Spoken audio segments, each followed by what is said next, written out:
Bom, pessoal, então, boa noite aí a todos. Deixar essa aula gravada aí, né? Então, hoje, vou falar sobre a segunda situação de aprendizagem, né? Conteúdo do curso, a parte 2. Então, a situação de aprendizagem 2, atividade um. Ele, pessoal, vai falar sobre uma parte de segurança e organização do ambiente de trabalho, né? Que hoje é primordial, né, pessoal? Uma questão meramente estético, né? Hoje ele reflete não só na saúde, como também reflete também diretamente na própria produtividade, né, nós enquanto colaboradores, né? Um lugar que seja limpo, organizado, reflete, né, em um ambiente produtivo, né? E isso vale tanto para uma indústria ultra pesada até uma indústria de ponta, né, de tecnologia, que é a ferramenta da pessoa é o computador ali, né? São a mesa e o computador. Então, a mesa também organizada também reflete em sua produtividade.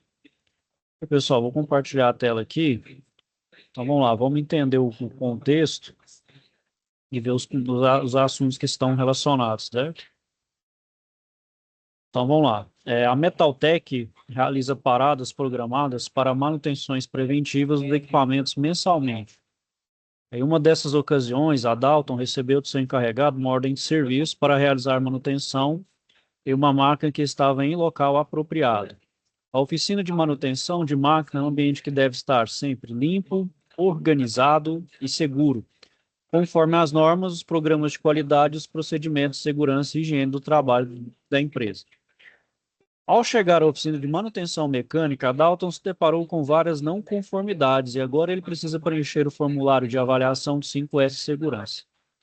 Do jeito que as coisas estão por aqui, vou precisar identificar e redigir as 7 condições inseguras encontradas informando os impactos sobre as pessoas e organização aplicando os conceitos do 5S. Então, isso aí, pessoal, o 5S, né?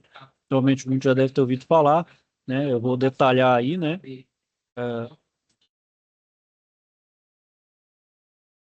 Boa noite aí, Vinícius. Tudo bom? Tá me ouvindo aí?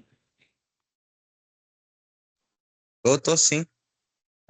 Tá, só, só uma dúvida. Tá tendo aula presencial ou... É porque eu vi no grupo que ia ter aula 4, 5, 6, eu não sei se tá tendo.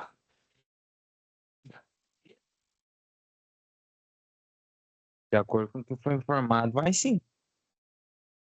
Porque assim, aí se tiver aula presencial, ô Vinícius, aí você pode, aí se você quiser, né, para pegar a aula, não perder, né, não ter pontuação, você pode pegar a aula, viu? Aqui, de qualquer forma, eu ia deixar gravado, né, porque eu vi lá no grupo lá, né, que ia ter aula, eu tinha até esquecido de ver isso aí. Eu estou acostumado às aulas presenciais serem no sábado, né, e em Catalão eles programam durante a semana, né?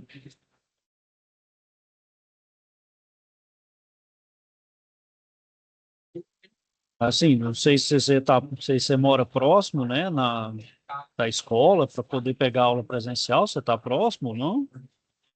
Moro sim, moro aqui perto aqui. Mora perto. Bom, aí você quis. Na verdade, eu acho que não só pode, como você deve ir à aula, ô Vinícius. Aí depois, se você quiser assistir gravado aqui, eu vou abordar sobre essa situação de aprendizagem 2 e a atividade um que fala sobre segurança do trabalho. É a parte de conceito mais da área de segurança. Ah, não, certinho. É porque mandaram o link da aula e depois falaram mais Não, não, eu coloquei sequencial. no grupo lá, até desculpa, foi falha minha, porque eu não vi a mensagem lá em cima. Depois que eu fui ver ela, até um colega alertou, não, mas tem aula presencial. Eu falo, então eu deixo gravado de qualquer forma, aí não tem problema. Vocês não ficam prejudicados também. Aí eu aproveitar a prática lá, o tanto que vocês puderem lá, né? Porque essa aula vamos dizer, para vocês. Então aproveitem ao máximo. Mas de qualquer Certo, forma, aí fica gravado aí, viu, Vinícius? Eu vou deixar aí qualquer coisa, só mandar mensagem, eu tô no grupo lá, aí qualquer coisa, fica até mais fácil pra gente se comunicar aí. certinho então. Valeu, valeu. Sim, por nada, velho.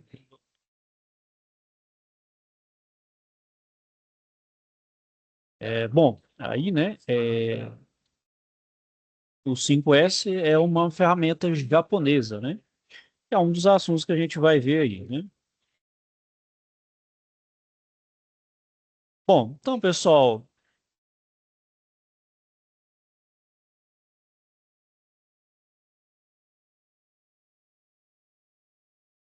Vou mostrar aí, pessoal, um histórico, né, da segurança do trabalho. Vou compartilhar a tela aqui com o som, aí vocês vão ouvir melhor.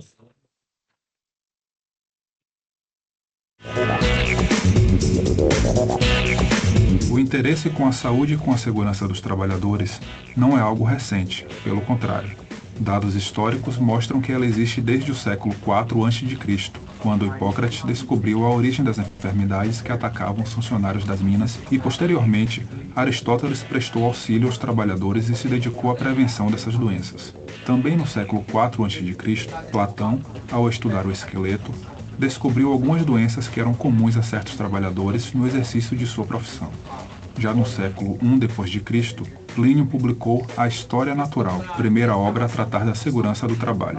O documento aconselhava o uso de máscaras para os trabalhadores que se expõem a chumbo, mercúrio e poeiras.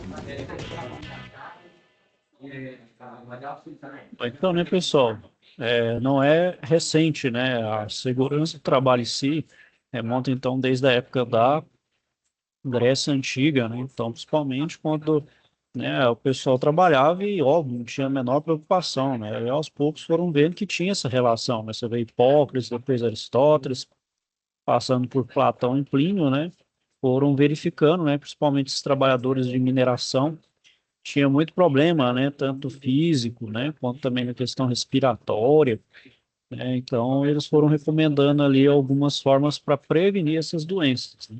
Então assim foi evoluindo, né. Bom, hoje em dia, pessoal, e trazendo nosso contexto para o Brasil, né, então no Brasil em 43 foi publicado Decreto-Lei número 5.452, dia 1º de maio, né, que regulamenta, então, o capítulo 5 do título 2 da CLT, né, das Consolidações da Lei do Trabalho, onde ela vai falar sobre a segurança e a medicina do trabalho, e foi publicado no Diário Oficial da União, né, do dia 9 de agosto de 43. Mas, mais tarde, né, em 1977, a Lei 6.514, 22 de dezembro, ela alterou esse capítulo 5 do título 2 da CLT. Isso aí, pessoal, é normal, porque as relações de trabalho, né, vão mudando, é, a, a- vão se criando novos postos de trabalho, a dinâmica de relação trabalhista também vai alterando. Então, faz necessárias as atualizações de legislação, né? Então, como foi alterado esse capítulo 5, título 2 da CLT? Em 78, foi publicada a portaria 3.214, de 8 de junho, e então implementa as normas regulamentadoras, né? Então, muitos já devem ter ouvido falar dessas normas regulamentadoras. Então, são aquelas normas que vão abordar as mais diversas áreas, são normas básicas para a questão de segurança no trabalho, feito pelo próprio Ministério do Trabalho e Emprego, né? E hoje, pessoal, a gente tem 35 NRs, né? Conforme aqui no quadro, né? Então, a gente tem da NR1, disposições gerais, a gente passa pelo NR10, que é de serviço e eletricidade, o 11 de transporte e movimentação de materiais, 19 fala de explosivos, o 13 de caldeiras, né? Então tem um trabalho em altura, né? Que é a NR35, né? A gente tem também 33 que é em espaço confinado, né? Então a gente tem essas 35 normas. Então ela abrange para as mais diversas áreas, né? Do setor produtivo.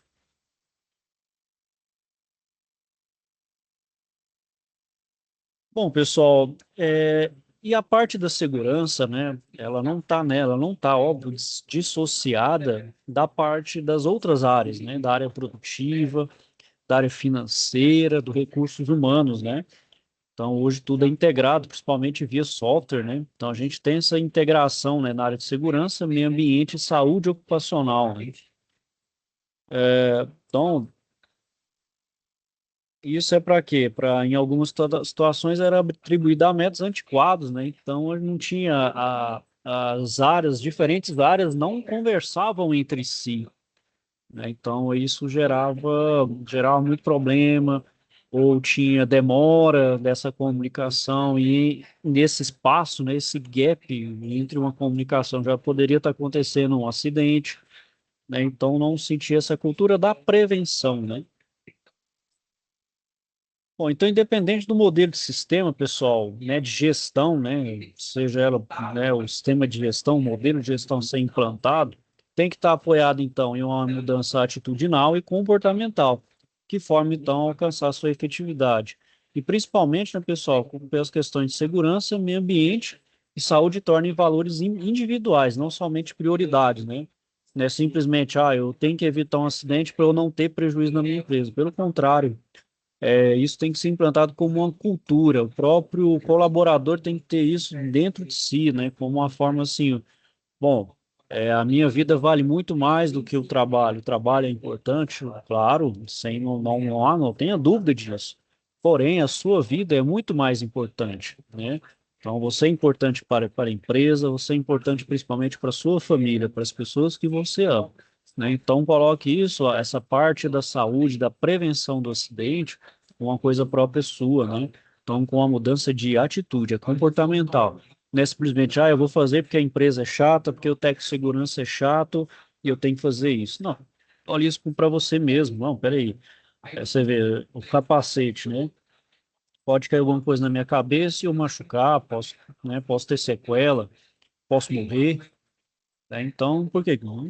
Vou usar aqui o capacete, vou usar uma luva, qualquer coisa que seja, uma luva, um óculos, né? Enfim. Então, pessoal, isso faz parte da cultura, né? Da mudança de cultura, da cultura da prevenção, né? Muito mais do que, né? Não se tem o ditado, né? Prevenir é melhor do que remediar, né? Bom, então, pessoal, dentro da área da segurança do trabalho, a gente tem alguns conceitos, né? O primeiro que a gente tem aí são chamado ato inseguro. O que vinha a ser esse ato inseguro? Violar, né, quebrar um procedimento existente que é definido como seguro, né? Então, falar, tem um procedimento seguro, ou o pessoal fala hoje de regra de ouro, que é aquela que não pode ser quebrada, né? Que é definido como seguro e você faz ela de uma outra forma. Então, você está cometendo um ato inseguro. Então, não é diretamente uma violação de uma norma, mas uma regra de comportamento que é regido pelo bom senso, né? Então, por exemplo, não tem nenhum procedimento que escrito, né, não tem nenhuma lei ali, nenhuma legislação que oriente para não se expor aos riscos, né? Porém, sabe, né, que um ferro elétrico aquecido, quando em contato com a palma da mão, se alguém o fizer, está incorrendo em um ato inseguro. Então, você já sabe, né? Por exemplo, você sem querer, quando era bem novinho, criança, colocou a mão ali no ferro, né? Eu estou dando esse exemplo do ferro de passar, coloca a mão, você queima, nossa, queima. Então, você já sabe, de uma forma intuitiva, que é um ato inseguro. Então, você sabe que ali vai ter um problema, né?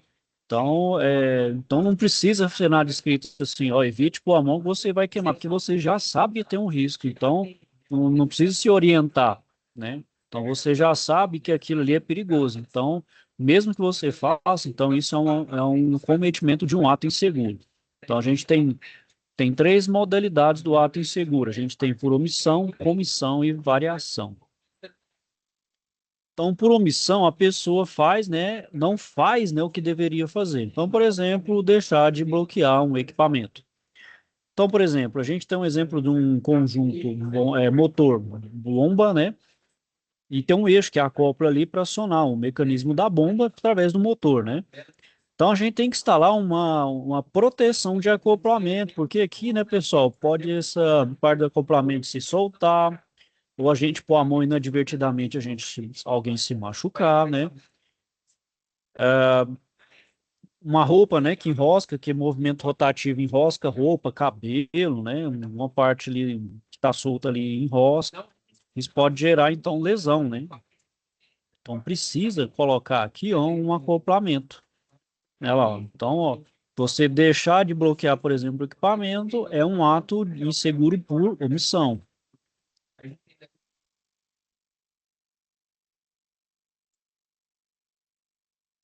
Bom, por comissão, pessoal, o que que é o ato inseguro por comissão? A pessoa faz o que não deveria fazer, né? Então, por exemplo, a gente tem exemplo aí de um tanque, né? Um tanque fechado, e uma pessoa ali vai de forma inadvertida. Ela nunca fez o treinamento, por exemplo, para espaço confinado. Então, ela faz o que não deveria fazer. Então ali, ó, você vê que tem ali, ó, perigo, olha lá, ó, proibida a entrada de risco de morte, tá vendo, ó? Então ela faz o que não deveria fazer, espaço confinado. Então quem entra nesse espaço confinado tem que fazer um treinamento de NR33, que é perigoso, pessoal, é lugar fechado, não tem iluminação, né? Você não enxerga nada. Aí, eu vou ligar uma luz, aí pode ser uma coisa, por exemplo, combustível, você vai acender esse trem, você vai explodir. Pensa o perigo que é, né? Então você faz o que não deveria fazer. Então você está falando aí, ó, é risco de morte. Então não fazer o que deveria fazer, né? Então isso é uma forma de ato inseguro por comissão.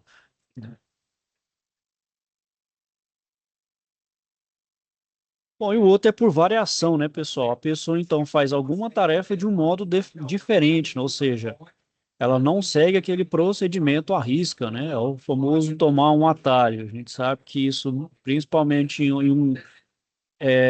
em um processo que é muito perigoso, extremo, pode chegar extremamente perigoso, e a pessoa não seguir a risca, fazer aquele atalho, pode chegar a uma fatalidade. Isso não tem como, pessoal, né? Então, por exemplo, encurtar um caminho, salta de uma plataforma, vai descer pela escada, aí você está sujeito a quebrar um membro, você está sujeito a quebrar a coluna, ficar até tetraplégico, né? Então, tomar, não, né, não encurte o caminho, espera chegar, uns segundos aí não vai fazer diferença nenhuma. Então, as atividades nas industriais, pessoal, elas precisam de uma emissão de permissão de trabalho. Então, o pessoal da segurança, todo trabalho que envolve o risco, menor que seja, tem que ter essa permissão de trabalho. É para garantir mesmo vida, pessoal. Ah, não, mas demora, pessoal, são minutos. Não vai fazer essa diferença toda, né? Como disse, se algo já está ali, está parado, está dando prejuízo, está tendo pressões externas, não importa. Não deixe isso afetar. Então, só com permissão de trabalho, quando o pessoal, principalmente da segurança, falar tá ok, pode executar o serviço, né? Porque eles fazem a permissão de trabalho através da análise de risco, né? Então ele olha todos os riscos e já prepara tudo, né? Então a gente sabe que os riscos não são zerados, a gente pode mitigar, mas nunca zerá-los. Então você deixa o pessoal, principalmente da segurança do trabalho, já preparado para uma eventual ocorrência, né? Então aí, pessoal, ó, por exemplo, ó, permissão de trabalho, então minha tarefa agora é ligar esse ventilador industrial. O supervisor informou que sempre devemos ler a PT, mas como eu já liguei um semelhante no turno anterior, não vou ler e assim ganhar tempo, ó, tá vendo, ó? Não é porque, pessoal, é o mesmo modelo e o procedimento é exatamente igual. Não, pode ter uma diferença. Lê, está aqui, pessoal, é porque tem que ser executado dessa forma, certo? Porque cada área, por mais que seja até parecido, mas ela tem situações diferentes, pode ter uma nuance diferente, uma coisa ali que é diferente, né? Então, procure então sempre ler essa permissão de trabalho, certo?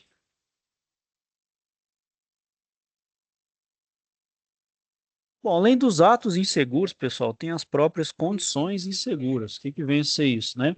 Então, são situações do ambiente, né, em que em sua regularização em parte. Então, agora não é só responsabilidade somente do acidentário, porque ele abrange também condições das máquinas, dispositivos, ferramentas, materiais, metodologia de trabalho e deficiência administrativa. Então, a gente tem quatro classes aqui dessa condição insegura. Então, por exemplo, a mecânica, que é aquele exemplo da conjunto motor-bomba, que não tem a proteção ali do eixo, né, sem um acoplamento ali, ou a proteção do acoplamento. Então, isso é uma condição insegura mecânica. Física, né, pessoal? É devido principalmente ao layout, né, que é a arrumação, passagem, espaço.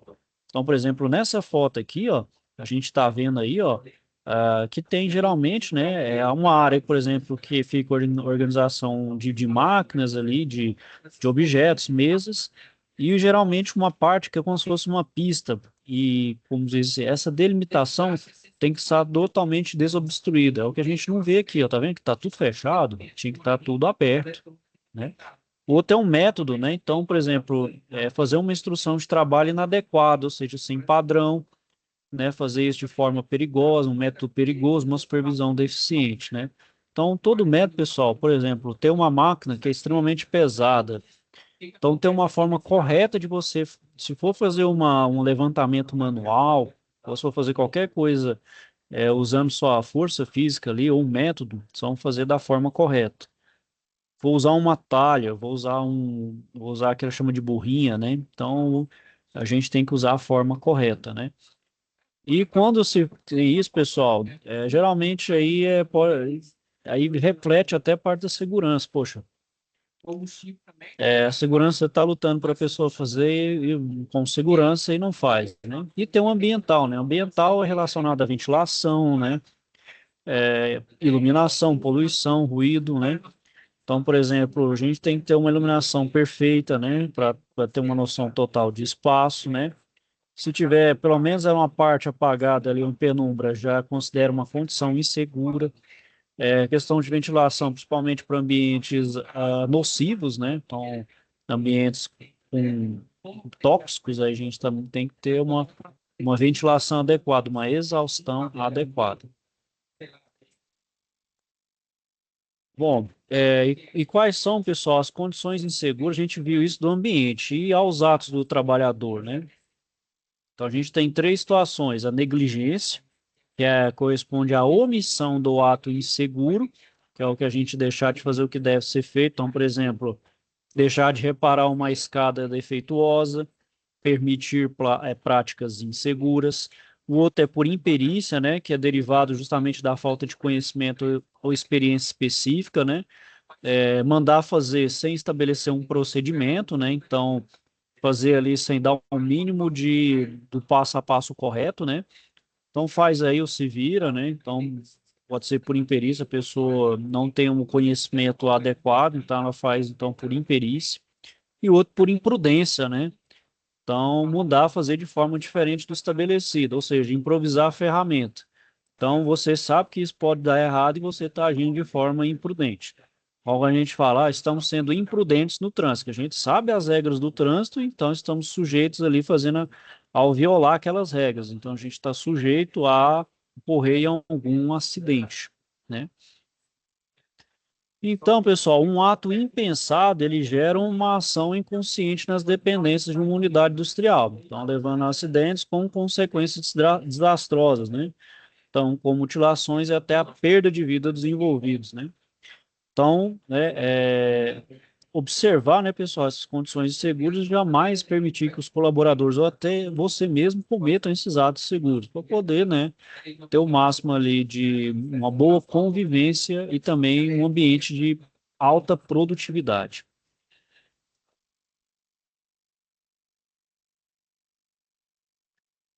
Bom,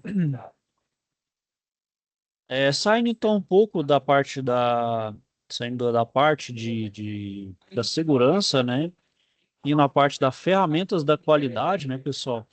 A gente sabe que hoje, né, estamos em uma indústria, né, global altamente competitiva, né? Então, hoje a gente precisa ter qualidade total no nosso produto final, né? Para justamente ter um diferencial com relação à concorrente, né? Então, com isso, né, pessoal, tem a necessidade dessa melhoria que é contínua para ter aumento de produção, né? Então, pessoal, a gente tem que ter uma visão dessas ferramentas da qualidade, né? Então, com isso, as empresas, né, as indústrias hoje utilizam o chamado controle de qualidade total.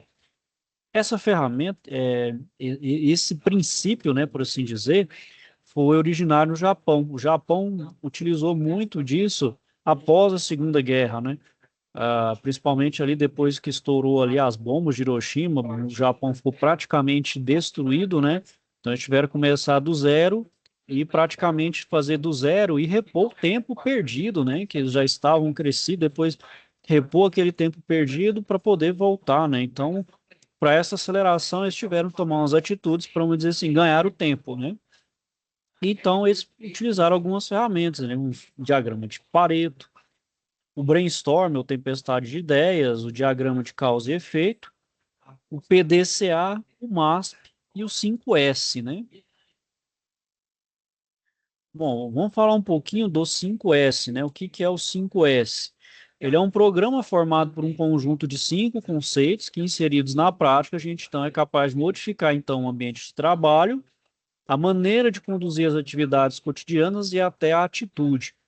Então, isso, pessoal, abrange praticamente todas as áreas, não é só na nossa área mecânica. A gente pode aplicar isso na produção, na manutenção, recursos humanos, até na nossa vida pessoal também, né? Então, o 5S, ele é derivado dessas 5 palavras japonesas que estão aí, né? Então, é o chamado senso, né? Que é o Seiru, Seiton, Seizu, Seiketsu, Shitsuke, né? Que é o senso de cada um deles aí, né? Bom, qual que é a origem, pessoal, do 5S, né?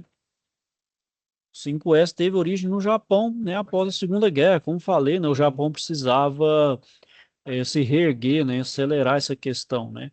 E ele viu que uma forma de melhorar a sua produtividade era o quê? Combater principalmente a falta de organização e de limpeza. Então, não era meramente, tem que produzir mais. Não, era mudança de atitudes dentro da indústria ali, mudanças relativamente simples que já melhorariam muito a produtividade da sua indústria.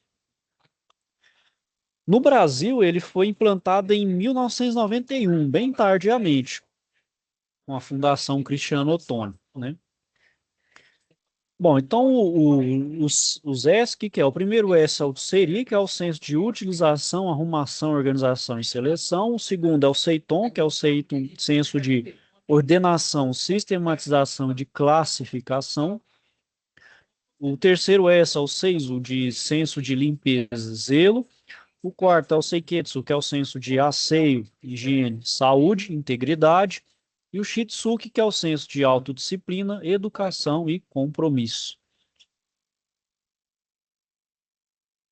Vamos falar de cada um deles aí, né, pessoal? Então, o que que é o senso de utilização? É utilizar, né, o material, equipamento, ferramenta, utensílios e informações, os dados necessários e desnecessários, e descartando e encaminhando para a devida destinação aquilo que é considerado desnecessário. Então, utilizar apenas aquilo que vai ser utilizado no momento, né? Usar aquilo que vai ser de fato utilizado e descartar aquilo que não é necessário, né? O guardar, né, pessoal, a gente tem isso, né? Quem já não viu aí esses documentários, falei de acumulador, né? Pessoas que acumulam coisas que não têm sentido nenhum nem para ela mesma, né? Então, esse senso de utilização, pessoal, ele vai presumir, né, que além de selecionar aí os desperdícios, os excessos, também não preocupa em identificar por que do excesso, por que que tem um excesso de tal coisa, é, de tal produto, né, de você mesmo, pô, estou comprando alguma coisa em excesso, eu preciso disso tudo, né, até para sua vida pessoal você pode ver isso, né. Então, esse porquê do excesso, a gente pode verificar medidas preventivas para evitar os acúmulos, né. Então, na terminologia da qualidade, a gente denomina essa seção de bloqueio das causas, né? Como eu falei, esse conceito pode aplicar até em casa, na nossa vida pessoal, né? Então, na cozinha, despensa, a gente vai fazer uma arrumação, bom, o que que isso aqui que eu posso jogar fora, que eu posso manter, né? Isso aqui realmente tem utilidade, né? Não faz sentido eu jogar fora, fazer uma doação, vender, o que é que seja, né? Isso vai até para a nossa própria vida, né? Bom, o senso de ordenação, né, pessoal, é definir os locais e os critérios, né, para armazenar, guardar, organizar, né? Então, se é aquilo que eu não vou jogar fora, eu preciso organizar, né? Seja material, equipamento, ferramenta, utensílio, para justamente facilitar acesso, uso e manuseio, né? Que é o cada um no seu lugar, né? Então a gente pode adotar critérios, né, como facilidade para armazenagem, identificação, manuseio, reposição, retorno ao local de origem após uso, utilização dos itens mais velhos primeiro, né? Então vai criando-se alguns critérios para essa ordenação, né? Também ele pode ser aplicado no cotidiano, né? Então, por exemplo, a nossa mesa de casa, né? Nossa mesa a gente tem um escritório. Eu vou falar que o meu aqui, minha ordenação tá zero, né, pessoal? Então, isso aí, pessoal, também é um bom senso, né? O outro é o de limpeza, né, pessoal? Então, é excluir a sujeira e os objetos estranhos. Então, se é aquilo que eu vou descartar, né? Então, jogar no seu devido lugar, né? E manter o ambiente limpo e organizado. Então, tanto parede, armário, teto, gaveta e o piso. E manter as informações atualizadas para garantir uma correta tomada de decisões, né? E aqui, pessoal, não é simplesmente eliminar a sujeira, mas o ato de não sujar, evitar sujar. né? Se vai sujar, né? Fazer então uma limpeza ali imediata e tentar manter o limpo o tanto quanto possível, né? O outro é o senso de asseio, né? São condições que favorecem, né, a tanto a saúde física e mental, né? Para garantir um ambiente não agressivo e livre de agentes poluentes, né? Manter boas condições sanitárias nas áreas comuns, né? Como lavatório, banheiro, cozinha, restaurante. Preservar e manter, então, a higiene pessoal, né? A gente mesmo não critica, né? Quando a gente vai em determinado lugar, fala, lugar, nossa, parece um banheiro de rodoviária, né? Por que que fala isso? Ah, o clássico banheiro rodoviário. Porque remete a uma coisa suja, desorganizada, feia, fétida, né? Então você fala, nossa, né? Então esse senso de asseio favorece até isso, tanto a saúde física e mental da pessoa, né? Então, aplicando isso também para a área pessoal, né? Promove também um ambiente saudável, tanto as relações pessoais, tanto social quanto familiar, mesmo e profissional, onde se mantém um clima de respeito, isso gera um respeito com o seu próximo, né? Além de você mesmo, né? E o senso de autodisciplina, né, pessoal? É o ato, né, de respeitar, seguir as suas normas à risca, regras, procedimentos, atender às especificações, sejam elas escritas ou informais, né? Então, isso vai da força mental, então, da própria pessoa, moral e física. Por isso que é de autodisciplina, vem de você mesmo, né? É ter vontade de se predispor a, né? Então, o fundamental desse senso, né, que ele seja resultante do exercício da autodisciplina, que é a demonstração inteligente de respeito a si próprio e também aos outros, né? Então, com isso, pessoal, o que que é a autodisciplina? Ela vem explorar o seu autocontrole, né? Exercitar sua paciência, ser persistente na busca de um objetivo, anseio e aspirações. Respeitar o espaço e a vontade de todos, né? Então, aqui, pessoal, tem uma parte para vocabulários técnicos, né? Então, vamos fazer uma leitura, interpretação de textos técnicos. E aqui, pessoal, vocês vão escrever um texto, né, sobre as condições inseguras que você identificou conforme a figura e o contexto, certo? Então, vocês vão ver quais são as condições inseguras aí. Aqui fala um texto, pessoal, mas pode ser um parágrafozinho aí, já é o suficiente parágrafo, vocês conseguem matar isso aqui, ok? A segunda atividade, pessoal, vocês vão, deixa eu ver se isso aqui o que que vocês vão fazer, ó. Vão ajudar a Dalta a preencher o formulário de avaliação de 5S Segurança, que é pelo anexo aí que eu vou mostrar para vocês, sobre as condições inseguras encontradas na oficina. Então, para tanto, vocês vão inserir com um X a opção escolhida entre as respostas sim e não, de acordo com cada item que vai ser avaliado. Em seguida, você comenta as possíveis consequências de uma falta de organização, limpeza e segurança da oficina. Então, aqui, pessoal, ó, vou abrir aqui.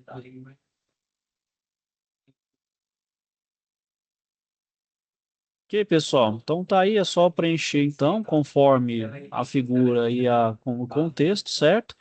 E dar uma justificativa, né, do porquê que gera, por exemplo, o que pode gerar de insegurança em determinada coisa fora do lugar aí, né? Ok, pessoal. Então é isso aí, vou finalizando aqui por hoje. Se tiver alguma dúvida, então, pessoal, estou à disposição aí de vocês. Ok, turma? Então é isso aí, vou desejar a todos boa noite, fiquem com Deus e até a próxima.